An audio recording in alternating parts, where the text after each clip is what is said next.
हम लोग main previous year question देख रहे थे और आज हम लोग इस वीडियो में डिस्कस करेंगे ऑक्सीलेशन चैप्टर। ऑक्सीलेशन चैप्टर में मेंस में जो क्वेश्चन पूछा है एनर्जी से रिलेटेड वो सारा हम लोग वन बाय वन करके देखेंगे और उसको स्टार्ट करेंगे। उससे पहले एनर्जी से रिलेटेड जो भी फार्मूला है, जो भी इंपॉर्टेंट कंसेप्ट है उसको समझ लेंगे और समझने के बाद उस क्वेश्चन को ट्राई करने की कोशिश करेंगे कि देखेंगे कि ये जो 3, 4 या 5 मिनट का थ्योरी है, 4-5 मिनट का थ्योरी कितना यूजफुल है वो मेंस में आने वाले क्वेश्चंस के लिए। और उससे ये भी समझ में आ जाएगा कि अगर 5 मिनट थ्योरी देख लेने से ही क्वेश्चन बन जा रहा है मेंस का, तो फिर हमें 20 से 30 घंटा तक कोई मतलब लेक्चर में पड़े रहना, अपना समय वेस्ट करना वो कहीं से भी मतलब सही नहीं है। कॉमन मिस्टेक लोग क्या करते हैं कि पूरा साल या 2 साल जो भी समय मिलता है इधर उधर का सारा क्वेश्चन कर लेते हैं, लास्ट में का पीवाईक्यू जो सबसे ज़्यादा इंपॉर्टेंट होता है वही छूट जाता है। पर एक्चुअल में रूल क्या होता है, एक्चुअल में नियम होता है कि टॉपिक वाइज पहले 2000 से 2020 तक के सारे क्वेश्चन को कर लो।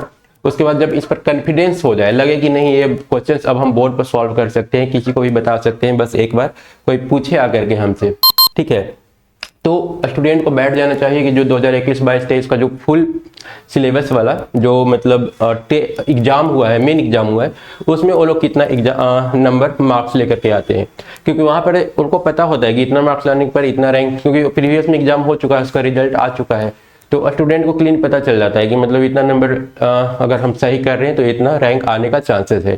और बाकी जो हम लोग डिपेंडेंट रहते हैं ऑनलाइन टेस्ट पर या फिर ऑफलाइन टेस्ट पर, वो हमें एग्जैक्ट रैंक नहीं बताता कि कितना क्वेश्चन सॉल्व करने से कितना रैंक आ सकता है। तो ये बेस्ट तरीका होता है कि 2000 से 2020 तक के सारे क्वेश्चन को कर ले और उसके बाद फिर जो फुल टेस्ट है 21 से लेकर 25 से 26 तक उसको अपने टेस्ट में इंक्लूड करें और उसके बाद अगर समय बचता है तो फिर एडवांस का प्रीवियस ईयर क्वेश्चन देखिए। लोग मेंस और एडवांस का छोड़ करके इधर क्वेश्चन करके पूरा समय वेस्ट कर देते हैं, फाइनली लास्ट में पता चलता है कि उन्हें मेंस और एडवांस का कोई भी पीवाईक्यू वो सॉल्व नहीं कर पा रहे हैं, जिससे जो कि मैक्सिमम जो क्वेश्चन रहता है रिपीटेड होता है। और वो हम लोग पीछे जब सॉल्व कर रहे थे मेंस पीवाईक्यू तो वहाँ पर देखे भी थे कि मतलब किस तरह से सेम ही ईयर का क्वेश्चन रिपीट हो रहा था, शिफ्ट अलग अलग शिफ्ट में एक ही क्वेश्चन पूछा जा रहा था, बस नंबर चेंज रहता है।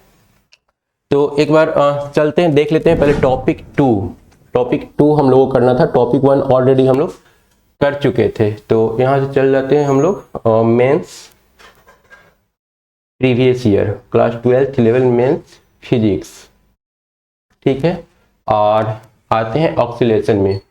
ऑक्सीलेशन में टोटल शायद 90 के आसपास क्वेश्चन है और इसमें हम लोग टॉपिक 1 कंप्लीट कर लिए थे। टॉपिक 2 में अगर जाएंगे तो एक क्वेश्चन नंबर 21 से स्टार्ट है, ठीक है। प्रीवियस वीडियो में हमने टॉपिक 1 का सारा क्वेश्चन कर लिया था, मेंस में जो भी पूछा था, ठीक है।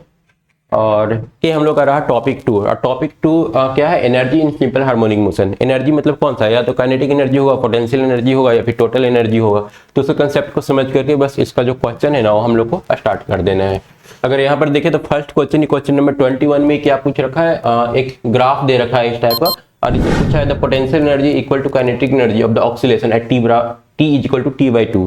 क्या t बराबर t/2 पर इसका पोटेंशियल एनर्जी और काइनेटिक एनर्जी दोनों इक्वल होगा। तो ऑब्वियसली एक बार थ्योरी जान लेते हैं, थ्योरी जान लेने के बाद देखते हैं कि हम लोग कितना इजीली इसको सॉल्व कर पाते हैं। प्रीवियस वीडियो में कहने का मतलब कि जब हम लोग टॉपिक 1 सॉल्व कर रहे थे तो टॉपिक 1 में हमने वहां पर ये 3 चीज डिस्कस किया था, डिस्प्लेसमेंट डिस्कस किया था, वेलोसिटी, एक्सेलरेशन और इवन फोर्स भी डिस्कस कर लिया था। तो एक बार इसको हम फास्ट जल्दी से रिवाइज कर देते हैं क्योंकि इसी कंसेप्ट पर बेस है काइनेटिक एनर्जी और पोटेंशियल एनर्जी। और हमने साइड बाय साइड दोनों दे दिया है, लीनियर एसएचएम और साथ में एंगुलर एसएचएम। इससे क्या होगा कि हम लोग आसानी से एक दूसरे को कंपेरिजन कर पाएंगे और याद रखने में हम लोग को ज़्यादा कुछ कंफ्यूजन नहीं होगा। लीनियर एसएचएम में सबसे पहले हम लोग पढ़े थे क्या कि इसमें जो डिस्प्लेसमेंट होता है एक्स, उसको हम लोग लिख सकते हैं x बराबर a sin omega t plus 5। और जब वेलोसिटी निकालना है तो हम लोग करना क्या होता है, बस इसी को t के रेस्पेक्ट में डिफरेंशिएशन कर लेना होता है। डिफरेंशिएशन लोग आसानी से मतलब क्लास 11 के शुरू में ही सीखे हुए होते हैं। तो कर लेने के बाद हमारा जो फार्मूला है a omega cos omega t plus 5 आ जाएगा, ठीक है। और इसको हम लोग चाहें तो v equal to plus minus omega under root a square minus x square इस टर्म में भी कन्वर्ट कर सकते हैं। इसको इस टर्म में कैसे कन्वर्ट करेंगे तो वो कन्वर्ट करना आसान है, ओमेगा को छोड़ देंगे, बाकी बच जाता है a cos omega t plus 5। और a cos omega t plus 5 का वैल्यू हम लोग चाहें तो यहाँ से ला सकते हैं, ठीक है। हम लोग मेनली क्या करेंगे, पहले cos ओमेगा t प्लस 5 का वैल्यू ला देंगे, ले करके आ जाएंगे, ठीक है। क्योंकि sin ओमेगा t प्लस 5 का जो वैल्यू है x बाई ए है, तो साइन स्क्वायर का क्या हो जाएगा x square by A square. और उसके बाद cos स्क्वायर थीटा हम लोग जानते हैं 1 माइनस साइन स्क्वायर थीटा करके होता है। तो उस कंसेप्ट का यूज करके हम लोग अगर वैल्यू यहाँ पर cos omega T plus five का पुट कर देना तो आसानी से ये फार्मूला आ जाएगा। मतलब ये दोनों फार्मूला एक दूसरे से लिंक्ड है, बहुत ज़्यादा इन दोनों में डिफरेंस नहीं है। तो ये भी हम लोग याद रख सकते हैं जो सिंपल डिफरेंशिएशन से आता है। और अगर cos omega T plus five को रिप्लेस करना है तो ऊपर वाला से रिप्लेस कर देंगे तो यहाँ पर finally omega into A square minus x square आ जाएगा। ये काफी ज्यादा इंपॉर्टेंट है। ए फार्मूला कब यूज होगा, जैसे कि मान लो कि एस चेम हो रहा है, ठीक है, ए इसका मीन पोजीशन है, बॉडी मान लो कि यहाँ मैक्सिमम जा रहा है, वहां से रिटर्न होकर के यहाँ तक आ रहा है। अब कोई पूछता है कि बताओ यहाँ पर मतलब कि एक्स बराबर, अब ये तो पूरा कैपिटल ए हो जाएगा ना, ये तो टोटल मैक्सिमम एम्पलीट्यूड है।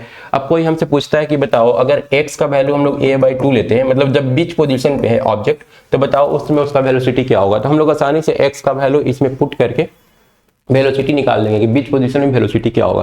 तो इसका भी यूज होता है जो हम लोग प्रीवियस वीडियो में डिस्कस किए थे। एक्सेलरेशन निकालना है तो हम लोग को क्या करना होगा, इसी को फिर से एक बार डिफरेंशिएशन कर देना होगा, क्योंकि हम लोग जानते हैं डी/dt क्या होता है, एक्सेलरेशन होता है। तो उस केस में आ जाएगा minus omega square A sine omega T plus five. अब माइनस ओमेगा स्क्वायर तो ठीक है, माइनस ओमेगा स्क्वायर सही है। उसके बाद A sine omega T plus five, चाहे तो इसको हम लोग रिप्लेस कर सकते हैं। किससे रिप्लेस कर सकते हैं, यहाँ पर, क्योंकि यहाँ पर भी वही चीज लिखा हुआ है ए sine omega T plus five.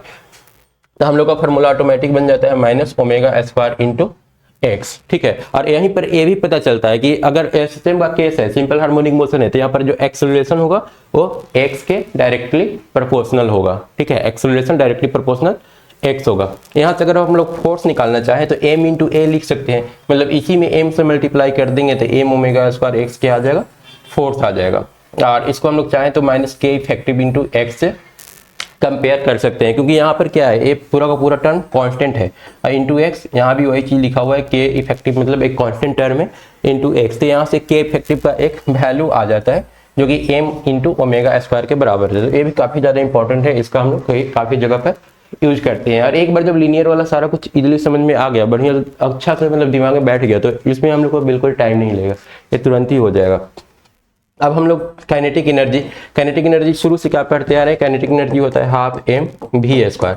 अब भी का वैल्यू ऑलरेडी हम लोग यहाँ पर निकाल चुके हैं, तो ए वाला भी का वैल्यू अगर हम लोग पुट कर देंगे तो ए बन जाएगा half M omega square into A square minus x square. तो ए हो गया हम लोग का काइनेटिक एनर्जी।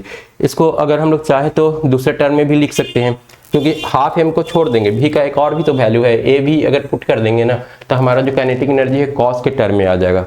ए पुट करने से क्या आ जाएगा, हाफ एम, ये आ जाएगा हाफ एम वी स्क्वायर की जगह पर A square omega square cos square omega T plus five. तो ये चीज भी काफी ज्यादा यूज होता है और इससे रिलेटेड भी एग्जाम में क्वेश्चन पूछ चुका है, ठीक है। यहाँ पर ए इंपॉर्टेंट है कि ए तो इसका पूरा मैग्नीट्यूड हो जाएगा काइनेटिक एनर्जी का, पर काइनेटिक एनर्जी किस ग्राफ को फॉलो करेगा, तो कॉस स्क्वायर थीटा का जो ग्राफ होता है ना उसको, अगर काइनेटिक एनर्जी का डायग्राम हम लोग ड्रॉ करने जाएंगे, जो कॉस स्क्वायर थीटा का जो डायग्राम होता है उसको फॉलो करेगा। कहने का मतलब कॉस स्क्वायर थीटा जो होता है, अगर यहाँ पर टी का वैल्यू 0 रख दें, फाई अगर फेज डिफरेंस अगर हम लोग 0 ले लेते हैं, टी यहाँ पर 0 लिखेंगे तो कॉस 0 का वैल्यू क्या हो जाएगा 1, मतलब 0 पर काइनेटिक एनर्जी क्या होगा, मैक्सिमम होगा। तो जब इसका ग्राफ प्लॉट करना होगा तो हम लोग ऐसे करके प्लॉट कर सकते हैं, काइनेटिक एनर्जी का ग्राफ देगा जो आगे हम लोग सीखेंगे भी, ठीक है। हालांकि इस ग्राफ को ड्रॉ करने के लिए इसका भी हेल्प हम लोग ले सकते हैं, ठीक है। यहाँ पर देखिए अगर x 0 रखते हैं, अगर यहाँ पर मान लें कि ये ऊपर में हम लोग का काइनेटिक एनर्जी है, नीचे में x है डिस्प्लेसमेंट है, तो x अगर 0 रखेंगे तो काइनेटिक एनर्जी क्या आएगा, मैक्सिमम। तो यहाँ पर काइनेटिक एनर्जी क्या दिख रहा है, मैक्सिमम दिख रहा है। और ये आ गया एक्सट्रीम पोजीशन, ऑब्जेक्ट यहाँ पर से यहाँ तक आ गया, तो यहाँ पर आ गया तो मैक्सिमम डिस्प्लेसमेंट x का वैल्यू क्या हो गया, x बराबर a हो गया इस पोजीशन पर। तो a पुट करेंगे तो पूरा पूरा 0 हो जाएगा, यहाँ पर काइनेटिक एनर्जी 0 होता हुआ दिखाई दे रहा है, ठीक है। तो यहाँ से डायरेक्ट क्वेश्चन मेंस में उठाता है। तो काइनेटिक एनर्जी का ए फॉर्मूला याद रखना है। अगर कोई पूछे कि मैक्सिमम काइनेटिक एनर्जी कितना हो सकता है, तो काइनेटिक एनर्जी जो मैक्सिमम होगा वो अभी हम लोग देखें कि x बराबर 0 रखने से काइनेटिक एनर्जी मैक्सिमम आ रहा है, तो यहाँ 0 रख देंगे तो half M omega square A square, M maximum kinetic energy होता है।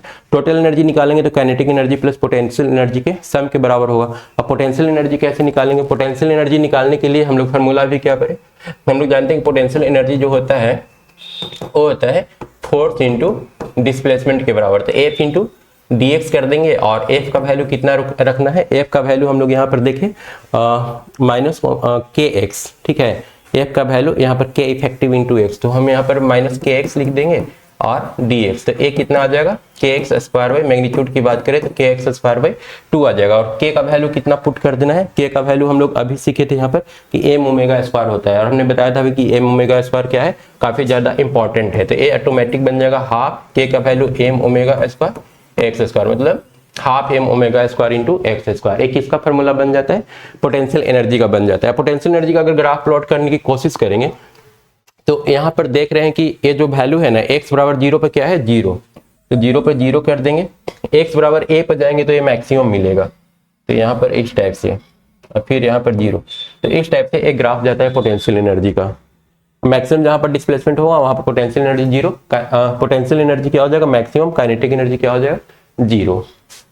ठीक है, तो ये हो गया काइनेटिक एनर्जी और पोटेंशियल एनर्जी। अब रहा कि दोनों को अगर जोड़ेंगे kinetic energy plus potential energy को, तब क्या मिलेगा। तो काइनेटिक एनर्जी यहाँ पर half m omega square a square minus x square. इसमें क्या जोड़ना है, इसमें जोड़ देना है, अभी हम लोग लेकर के आए हाफ m ओमेगा स्क्वायर, यहाँ पर आया था half m omega square, half m omega square x का मैक्सिमम वैल्यू, क्योंकि मैक्सिमम पोटेंशियल एनर्जी हम जोड़ना चाहते हैं। हाफ सॉरी x का कोई भी वैल्यू, अगर हम लोग जब सम निकालेंगे ना kinetic energy plus potential energy का, तो वो कहीं भी किसी भी पॉइंट पर क्या होगा, किसी भी पॉइंट पर इक्वल ही आएगा, क्योंकि टोटल एनर्जी दो ही है, काइनेटिक प्लस पोटेंशियल, दोनों को जोड़ेंगे तो E क्या होगा x फिक्स वैल्यू देगा। तो हम यहाँ पर x का वैल्यू x ही रहने देते हैं। x कहने का मतलब कि किसी भी पॉइंट पर अगर हम लोग जोड़ेंगे ना, तो यहाँ पर half m omega square into x square, और a वाला कैंसिल हो जाएगा और बन जाएगा half m omega square into A square. अगर समझ में नहीं आया तो इसको एक बार फिर से बता देते हैं। जैसे कि ये आ गया हम लोग का काइनेटिक एनर्जी, इसको अगर अलग अलग करेंगे तो ये हो जाएगा half m omega square into A square minus half m omega square into x square. इसमें हम लोग क्या जोड़ देना है, पोटेंशियल एनर्जी। पोटेंशियल कितना आया था, वो आया था half m omega square into x square. तो ए और ए कैंसिल, और फाइनली ए हम लोग का टोटल एनर्जी मिल जाता है।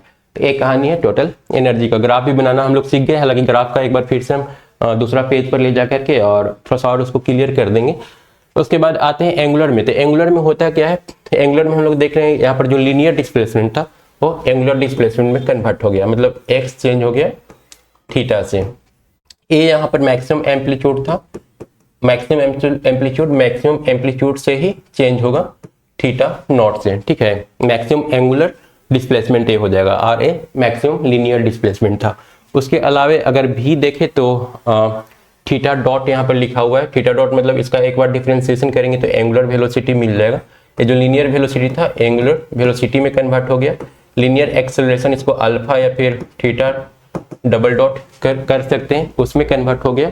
और उसके अलावे यहाँ पर जो हम लोग का थीटा डबल डॉट एक किसके प्रोपोर्शनल आया है, माइनस ओमेगा स्क्वायर। यहाँ पर भी एक्सेलरेशन जो था आया था minus omega square into x के प्रोपोर्शनल। ठीक है, यहाँ पर भी एक्सेलरेशन जो आ रहा है minus omega square into x के जगह कौन ले लिया है, एक्स का जगह थीटा ले लिया है। इसी को हम लोग अल्फा भी बोल सकते हैं। मतलब यहाँ पर एंगुलर एक्सेलरेशन जो था वो माइनस ओमेगा स्क्वायर थीटा के बराबर हो गया। यहाँ पर लीनियर एक्सेलरेशन जो था माइनस ओमेगा स्क्वायर एक्स के बराबर है। ठीक है, यहाँ पर हम लोग फोर्स लिखते थे, फोर्स को रिप्लेस कर देंगे टॉर्क से। फोर्स हमारा रिप्लेस हो गया है टॉर्क में।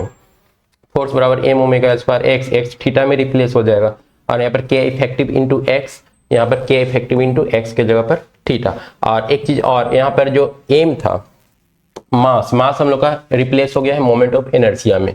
मास जो होता है उसको रिप्लेस कर देते हैं I से, मोमेंट ऑफ इनर्शिया से रिप्लेस कर देते हैं। काइनेटिक एनर्जी की बात करेंगे तो half m omega square, m convert हो जाएगा I में। काइनेटिक एनर्जी यहाँ पर है a वाला, m रिप्लेस हो गया I से, जो कि पहले ही लिख चुके हैं। m को I से रिप्लेस करना है, ओमेगा स्क्वायर जैसे था वैसे ही था। यहाँ पर a स्क्वायर, यहाँ पर थीटा स्क्वायर। थीटा स्क्वायर को हम लोग क्या कर सकते हैं, यहाँ पर चाहे तो इसको ऐसे लिख सकते हैं, a मतलब मैक्सिमम एम्पलीट्यूड। तो यहाँ पर मैक्सिमम एम्पलीट्यूड हम लोग को क्या लिखना है, a लिखना है थीटा नॉट माइनस फिर x नॉर्मल डिस्प्लेसमेंट है, तो यहाँ पर थीटा नॉट माइनस थीटा, ऐसा करके हम लोग theta naught square minus theta square लिख सकते हैं। और अगर मैक्सिमम काइनेटिक एनर्जी लिखना है तो मैक्सिमम काइनेटिक एनर्जी जिस तरह से काइनेटिक एनर्जी होता है हाफ m v स्क्वायर, लेकिन यहाँ पर जो v यूज करते थे ना वो लीनियर वाला यूज करते थे।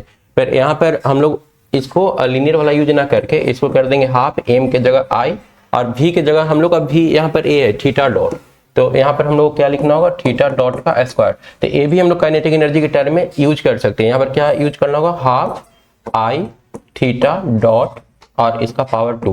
तो इसको थोड़ा सा सही कर लेना है, एक काइनेटिक एनर्जी की जगह पर हम लोग यूज कर सकते हैं। उसके बाद इसी को रिप्लेस करके यहाँ पर लिखा हुआ है, ये जो थीटा डॉट है ना, हाफ आई, ठीक है, थीटा डॉट की जगह पर क्या वैल्यू आया था, थीटा डॉट आया था ओमेगा इंटू थीटा नॉट। ये अगर मैक्सिमम की बात करें तो ठीक है, इसीलिए हम लोग का जब मैक्सिमम काइनेटिक एनर्जी यहाँ पर आ रहा है तो ये बन जा रहा है हाफ आई, ए इसका मैक्सिमम वैल्यू है वेलोसिटी का, ओमेगा स्क्वायर थीटा नॉट का स्क्वायर, ठीक है। जैसे जो कि यहाँ में क्या था, यहाँ पर था हम लोग का हाफ एम ओमेगा स्क्वायर, आई को एम से रिप्लेस किए और ए इसका जो मैक्सिमम वैल्यू था वो ए स्क्वायर था, एक्स बराबर 0 पर ए मैक्सिमम वैल्यू कितना मिलता है, ए स्क्वायर। तो यहाँ पर ए को रिप्लेस कर दिए थीटा नॉट स्क्वायर से, मतलब दोनों का काइनेटिक एनर्जी सेम है, कोई डिफरेंस दोनों में है नहीं, बस हाफ एम वी स्क्वायर को ही दोनों जगह पर लिखा हुआ है। यहाँ पर हाफ एम वी स्क्वायर, भी यहाँ पर लीनियर था, यहाँ पर जो भी लिया गया था यहाँ से लिया गया था, और यहाँ पर जो भी लिया गया था वो यहाँ से लिया गया है, बाकी सारा कुछ सेम है। और उसके बाद इसका पोटेंशियल एनर्जी निकालेंगे, तो पोटेंशियल एनर्जी भी उसी तरह से करना है जिस तरह से यहाँ पर किए थे। तो इस केस में हम लोग का जो पोटेंशियल एनर्जी आया था half M omega square into x square आया था। अब यहाँ पर एम को आई से रिप्लेस करेंगे, हाफ आई ओमेगा स्क्वायर, ठीक है, और एक्स स्क्वायर के जगह पे थीटा स्क्वायर, तो ये हम लोग का पोटेंशियल एनर्जी हो जाएगा। और जब दोनों को जोड़ेंगे ये पोटेंशियल एनर्जी हो गया, और काइनेटिक एनर्जी का हम लोग फार्मूला क्या निकाले थे, half I omega square into theta naught square maximum displacement angular displacement minus theta square. इन दोनों को जब लोग जोड़ेंगे तो हम लोग को फाइनल आएगा half I omega square into theta naught का स्क्वायर, क्योंकि ए वाला थीटा वाला टर्म जो है ए वाला और ए वाला कैंसिल हो जाएगा मल्टीप्लाई होने के बाद। तो हाफ आई, यहाँ पर हाफ कर देना है, I omega square into theta naught का स्क्वायर, ये हम लोग का टोटल एनर्जी हो जाएगा। दोनों केस में हम लोग एनर्जी का कंसेप्ट समझ लिए, लीनियर के केस में भी और एंगुलर के केस में भी। मतलब हम लोग को मेनली याद कौन सा रखना है, लीनियर रखना है, और उसके बाद जहां पर जो जरूरत हुआ वो हम लोग रिप्लेस कर देंगे। रिप्लेसमेंट का सारा चीज हम पहले ही लिख चुके हैं। उसके बाद आते हैं इसका जो ग्राफ था, हालांकि ग्राफ अभी हम समझा ही दिए, लेकिन एक बार फिर से उसको रिवाइज करा देते हैं। ये हम लोग चले जाएंगे पेज नंबर 18। पेज नंबर 18 में ये पूरा ग्राफ जो है ना, ये डिटेल्स में दिया हुआ है। तो इसमें हम लोग जो फार्मूला हम लोग जो लिखे थे, एक बार फिर से उस फार्मूला को यहाँ पर देख लेते हैं। यहाँ पर ए जो लिखा हुआ है हाफ के एक्स स्क्वायर और हाफ के ए स्क्वायर माइनस एक्स स्क्वायर, के जगह पर हम लोग जो फार्मूला में लिखे थे एम ओमेगा स्क्वायर किए थे, तो अगर चाहे तो इसको रिप्लेस भी कर सकते हैं। ये हो जाएगा हाफ के जगह पर M omega square X square, ये भी चाहे तो चेंज कर सकते हैं, half M omega square into A square minus x square. अब यहाँ पर जो चीज़ हम लोग स्टार्टिंग में देखे थे, एक्स अगर जीरो लेते हैं तो एक्स जीरो लेते हैं तो ये हमारा क्या है, पोटेंशियल एनर्जी है। पोटेंशियल एनर्जी एक्स अगर जीरो लेंगे, अगर इस तरह से ऑक्सीलरेट कर रहा है बॉडी, ये इसका मीन पॉइंट है, ठीक है, ये मीन पॉइंट हो जाएगा, ये मैक्सिमम एम्पलीट्यूड हो जाएगा पॉजिटिव साइड में, ये मैक्सिमम एम्पलीट्यूड हो जाएगा निगेटिव साइड में। तो बॉडी अगर बीच में है, ठीक है, स्प्रिंग मास सिस्टम का एग्जाम्पल है या किसी का भी बीच में है, तो यहाँ पर डिस्प्लेसमेंट जीरो रहेगा। तो जीरो डिस्प्लेसमेंट पर पोटेंशियल एनर्जी क्या है इसका, बिल्कुल जीरो है। कहने का मतलब अगर स्प्रिंग मास सिस्टम है तो अगर नॉर्मल इसको रख करके छोड़ दे, ना इसको दबाए ना फिर खींचे, तो उस केस में इसका मीन पोजीशन कहलाता है। इस पोजीशन पर इसका एनर्जी, पोटेंशियल एनर्जी क्या हो रहा है, वो पूरी तरह से जीरो हो रहा है। उसके बाद जब इसको बढ़ा करके ए लेंथ तक लेकर के जाते हैं, अगर इस तरह से खींच करके ए डिस्प्लेसमेंट तक लेकर के जाते हैं, तो ए डिस्प्लेसमेंट में जाने पर यहाँ पर इसका जो पोटेंशियल एनर्जी क्या हो जाएगा, मैक्सिमम हो जाएगा, ठीक है। और यहाँ पर ऑब्जेक्ट थोड़ा देर के लिए रुकेगा, मतलब एक बार जब एफ सिस्टम शुरू हो जाता है ना, तो यहाँ पर इसका वेलोसिटी मिनिमम होता है, यहाँ पर वेलोसिटी क्या होता है, मैक्सिमम होता है। अगर छोड़ेंगे ना तो यहाँ पर फास्ट आएगा, यहाँ पर मिनिमम, यहाँ मिनिमम वेलोसिटी होगा, फास्ट होगा, फिर मिनिमम होगा, इस तरह से मूव करता है। तो अगर इस फार्मूला के हिसाब से देखें तो इस पोजीशन पर पोटेंशियल एनर्जी जीरो, इस पोजीशन पर पोटेंशियल एनर्जी मैक्सिमम। किसी भी केस में अगर हम लोग ए भी लेते हैं, ए भी अगर ऑक्सीलेट करेगा इस तरह से, ठीक है, बॉब वाला केस भी लेते हैं, तो यहाँ पर इसका मैक्सिमम एम्पलीट्यूड होता है और यहाँ पर जीरो हो जाएगा मीन पोजीशन, यहाँ पर फिर माइनस ए हो जाएगा। तो दोनों का सेम कहानी है। इस केस में भी जाएंगे अगर इस पोजीशन पर, यहाँ इसका पोटेंशियल एनर्जी मैक्सिमम होगा और काइनेटिक एनर्जी मिनिमम हो जाएगा, क्योंकि थोड़ा देर के लिए यहाँ पर ऑब्जेक्ट रुकेगा, इसलिए ए पर बोलते हैं कि हमारा जो काइनेटिक एनर्जी है जीरो होगा मीन पोजीशन पर। और यहाँ से भी वही आ रहा है, अगर एक्स जीरो ले लेंगे इस पोजीशन पर क्या होगा, एक्स जीरो, तो एक्स जीरो तो हाफ के ए स्क्वायर, काइनेटिक एनर्जी क्या आ रहा है, मैक्सिमम आ रहा है, तो ये मैक्सिमम काइनेटिक एनर्जी है। और x बराबर a ले लेंगे मैक्सिमम डिस्प्लेसमेंट वाला केस, तो काइनेटिक एनर्जी जीरो। तो a हो गया पोटेंशियल, a हो गया पोटेंशियल एनर्जी का ग्राफ, a हो गया काइनेटिक एनर्जी का ग्राफ। और दोनों को जोड़ेंगे किसी भी पॉइंट पर तो ये एक स्ट्रेट लाइन इस टाइप से आ जाएगा। तो वही चीज़ यहाँ पर भी दिखाया है। यहाँ पर मैक्सिमम ये क्या होगा, काइनेटिक एनर्जी, ये सारा का सारा काइनेटिक एनर्जी है। इस तरह से इसको प्लॉट कर लेंगे, यहाँ पर इसको ठीक कर लेंगे, ये काइनेटिक एनर्जी हो गया। और सेकंड वाला जो है ये हम लोग का हो जाएगा पोटेंशियल एनर्जी। ये जो इस तरह से जा रहा है ये हम लोग का पोटेंशियल एनर्जी है, और दोनों को जोड़ेंगे तो हम लोग को क्या मिलेगा, मैक्सिमम वैल्यू, ये जो कि ये कांस्टेंट है। दोनों को कहीं भी जोड़ेंगे तो ये मैक्सिमम वैल्यू मिलेगा। ठीक है, अगर इसको ग्राफ से प्लॉट करना होगा तो ग्राफ से भी कर सकते हैं, क्योंकि हम लोग का जो आया था पोटेंशियल एनर्जी हाफ के एक्स स्क्वायर आया था, हाफ के एक्स स्क्वायर है, और एक्स स्क्वायर की जगह पर क्या लिखते हैं हम लोग, A square sine square omega T plus five. कहने का मतलब कि ये जो ग्राफ दिख रहा है ना पोटेंशियल एनर्जी वाला, मतलब एक ग्रीन वाला जो ग्राफ दिख रहा है ना, वो किसका ग्राफ है, साइन स्क्वायर थीटा का ग्राफ है। जो मैथ के स्टूडेंट होंगे उनके लिए ग्राफ प्लॉट करना बहुत आसान होगा, और चुपचाप साइन स्क्वायर थीटा का ग्राफ प्लॉट कर देंगे, बोल देंगे कि ये पोटेंशियल एनर्जी है। और जब काइनेटिक एनर्जी निकाले थे हम लोग तो हाफ एम वी स्क्वायर आया था, अब वी स्क्वायर में हम लोग का आ गया था A square omega square sine cos square omega T plus five. तो ये तो इसका मैक्सिमम वैल्यू हो जाएगा। और बाकी ये जो ग्राफ है ना, कोई मैथ का स्टूडेंट रहेगा उससे पूछेंगे कि काइनेटिक एनर्जी का ग्राफ ड्रॉ करो, तो ए फार्मूला ना यूज करके हो सकता है कि ए फार्मूला उसके लिए ज़्यादा सुविधा हो, चुपचाप कॉस स्क्वायर थीटा का ग्राफ प्लॉट कर देगा कि देखो कॉस 0 पर क्या होता है, मैक्सिमम होता है, 90 डिग्री पर मिनिमम होता है। इस तरह से करके t/4 पर t/4 ये हो जाएगा, वो ग्राफ इस तरह से प्लॉट कर देगा। तो ये था complete concept potential energy, kinetic energy और टोटल एनर्जी का। किस केस में, एसएचएम के केस में। अब हम लोग जो पहला क्वेश्चन देखे थे मेंस वाला, वो एक बार चेक कर लेते हैं। इसमें दे रखा है the displacement time graph of A particle executing SHM is given in figure. A displacement और टाइम का ग्राफ दे रखा है, मतलब कि यहाँ पर ए वाला एक्स का वैल्यू है, यहाँ पर एक्स का वैल्यू मैक्सिमम है, यहाँ पर एक्स का वैल्यू, यहाँ पर मतलब एम्पलीट्यूड क्या हो जाएगा, मैक्सिमम हो जाएगा, यहाँ पर एम्पलीट्यूड मिनिमम हो जाएगा। एक किस ग्राफ को फॉलो कर रहा है, एक कॉस वाला पैटर्न जो है ना वो फॉलो कर रहा है। ठीक है, इसमें पूछा है the force is 0 at t बराबर 3t/4, t बराबर 3t/4 यहाँ पर आ रहा है। और यहाँ पर फोर्स हम लोग क्या देखे थे, फोर्स का जो हम लोग का फॉर्मूला आया था, ये आया था माइनस के इफेक्टिव इंटू एक्स। मतलब कि फोर्स हम लोग का किस चीज पर डिपेंड करता है, एक्स पर डिपेंड करता है।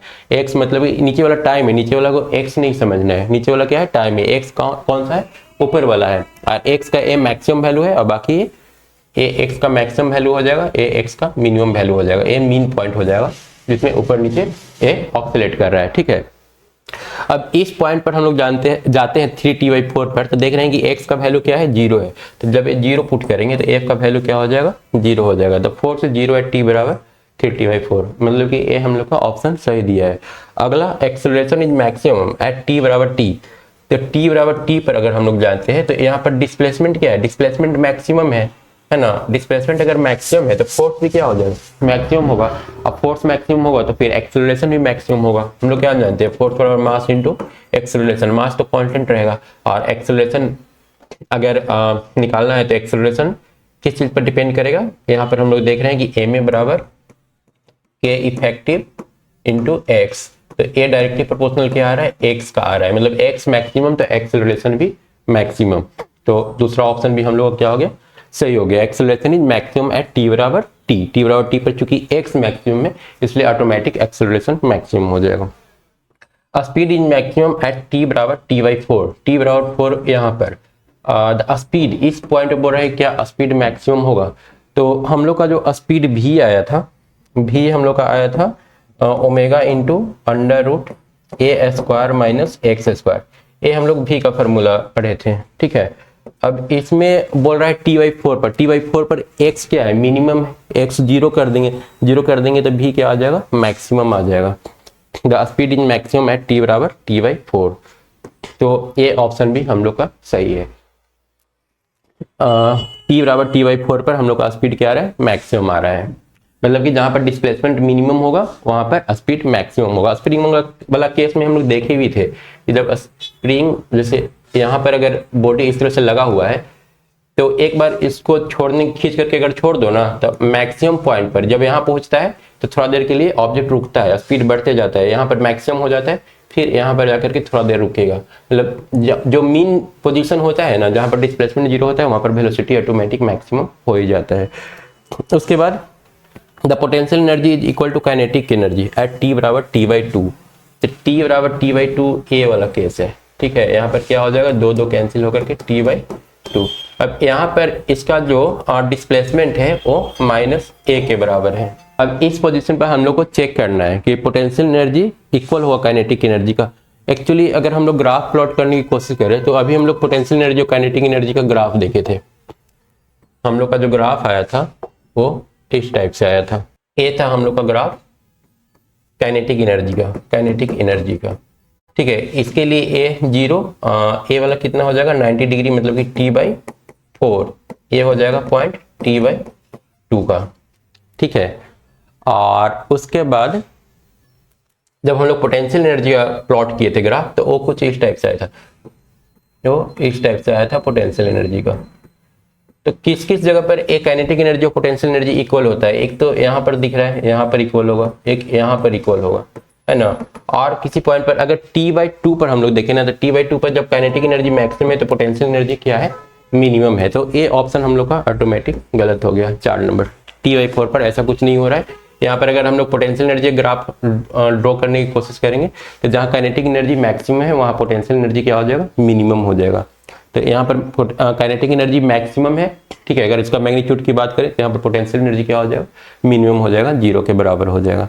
तो ऑप्शन नंबर 4 हम लोग का गलत हो जाता है। सॉल्व करने का एक और तरीका है, हम लोग kinetic energy equal to potential energy कर देंगे। काइनेटिक सेकंड मेथड से अगर जाए तो हम लोग करना क्या होगा, पोटेंशियल एनर्जी और काइनेटिक एनर्जी दोनों के लिए हम लोग यहाँ पर फार्मूला लिख देते हैं। हम लोग का जो काइनेटिक एनर्जी का फार्मूला होता है वो होता है half M omega square into A square minus x square. और उसके बाद पोटेंशियल एनर्जी का लिखेंगे फार्मूला, तो ये क्या हो जाएगा, half M omega square, half M omega square into x square. यहाँ से हाफ एम ओमेगा स्क्वायर तो कैंसिल हो रहा है, ए आ जाएगा ए स्क्वायर बराबर 2x स्क्वायर, या A square by 2 is equal to, इसका अंडर रूट करेंगे तो ये x के बराबर हो जाएगा। और x के बराबर हम लोग क्या लिख सकते हैं, x बराबर हम लोग पढ़े थे ए ओमेगा, ए साइन, x बराबर था ए साइन ओमेगा टी, ठीक है।